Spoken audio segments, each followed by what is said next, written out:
Picture this. The great patriarch Jacob, his face marked by the worry of a devastating famine, speaks a single word to his sons. Redu. Go down.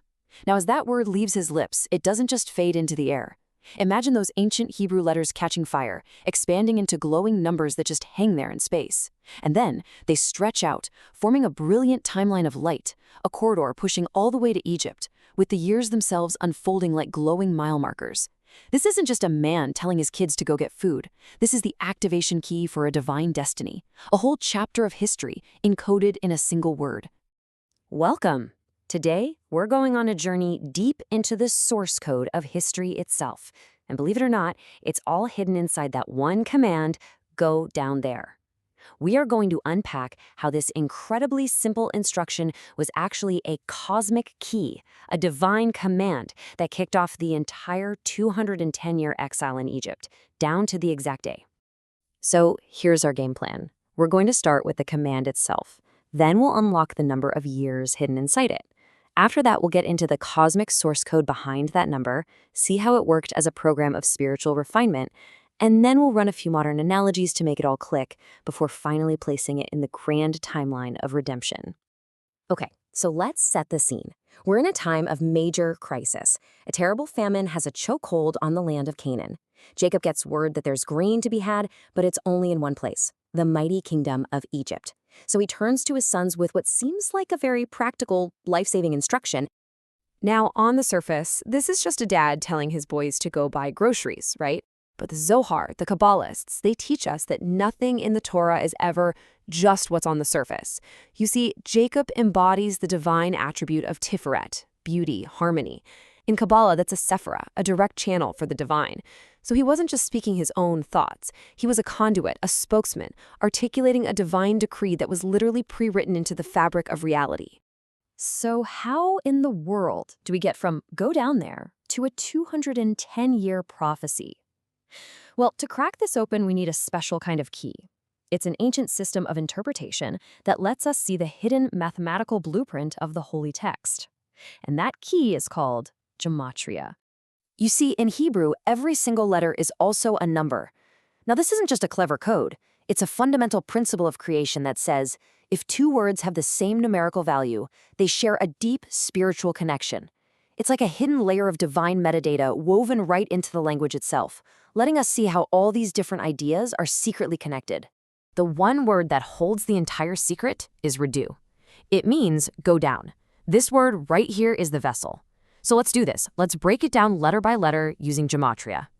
First up, we have the letter Resh. Its numerical value is 200. Next, we have the letter Dalet. Its value is 4. And finally, the third letter, Vav. It has a value of 6. And here it is. This is the moment. You add the values together. 200 plus 4 plus 6 equals 210. There it is. Hidden inside this simple, everyday command to go down was the exact number of years the Israelites would have to spend in bondage before they were redeemed. The entire destiny was right there, hiding in plain sight. Okay, but here's the crucial point. This isn't just some clever numerology trick. That number, 210, is not random. It's a specific signature for a very particular kind of divine energy system. You could call it a cosmic source code. And understanding this code was actually at the very heart of that famous argument between Moses and God at the burning bush. So the mystical sources tell us that there are two main operating systems for how divine history unfolds. Think of one as a 260-year cycle. It's linked to the divine name YHVH, and it represents open, revealed miracles. But there's another system, a 210-year cycle, linked to the name Exile.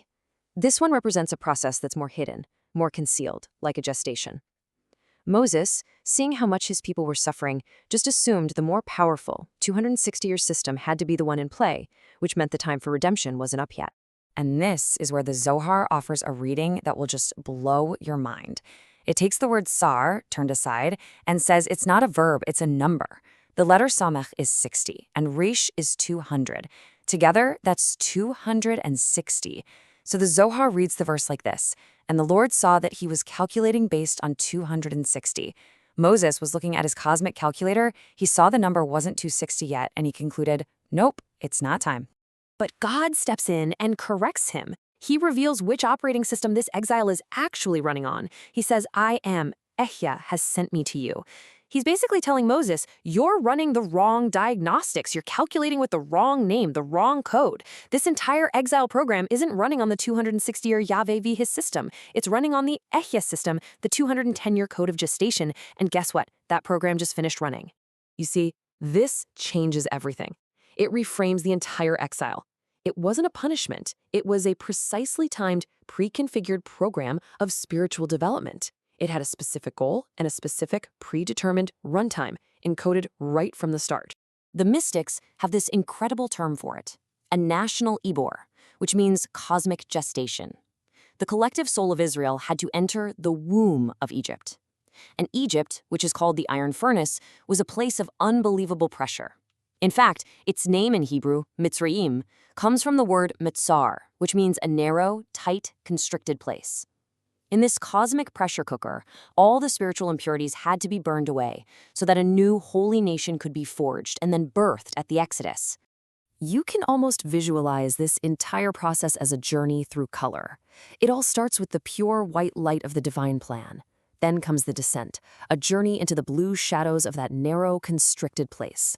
This leads to the deep red and black of the exile itself, a time of intense hardship and spiritual darkness. But that state isn't the end. It's the necessary furnace for the final stage, the explosion into the golden light of redemption. Okay, to really bring this profound idea home and make it super clear, let's run it through 3 powerful, modern analogies that help translate this cosmic process into terms we can all grab onto. All right, for all my tech people out there, this is going to click instantly. Think of Jacob as the system administrator. His word Redu isn't some long, complicated piece of code. It's a short command string, like in a terminal. But the moment he hits enter, it executes a massive pre-written script in the operating system of reality. That script kicks off a long-running background process, a 210-cycle loop, designed to meticulously refine the spiritual state of his descendants. Or for the gamers, think of it like this. Jacob stumbled upon a secret cheat code, RDU. But this code didn't grant infinite lives or a power-up. No way. It unlocked a massive, incredibly difficult 210-level expansion pack called the Iron Furnace. And to complete the game and get to the final boss, Redemption, the players, Israel, had to grind through and beat every single one of those 210 levels.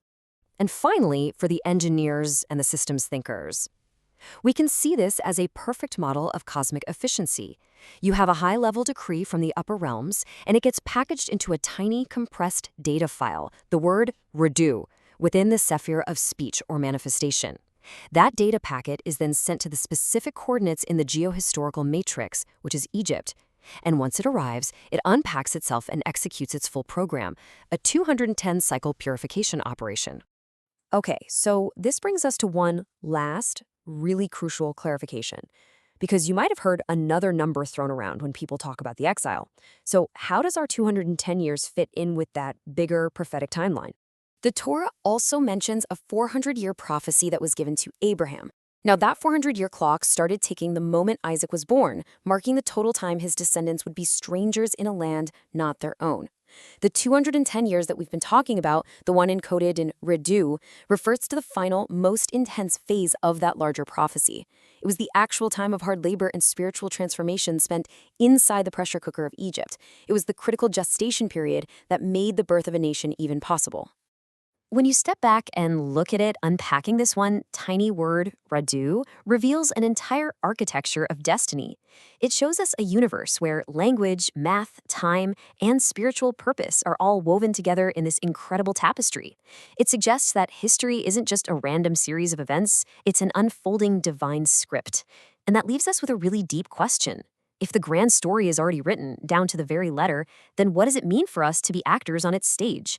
How do our choices matter in a destiny that's already encoded in the very fabric of creation?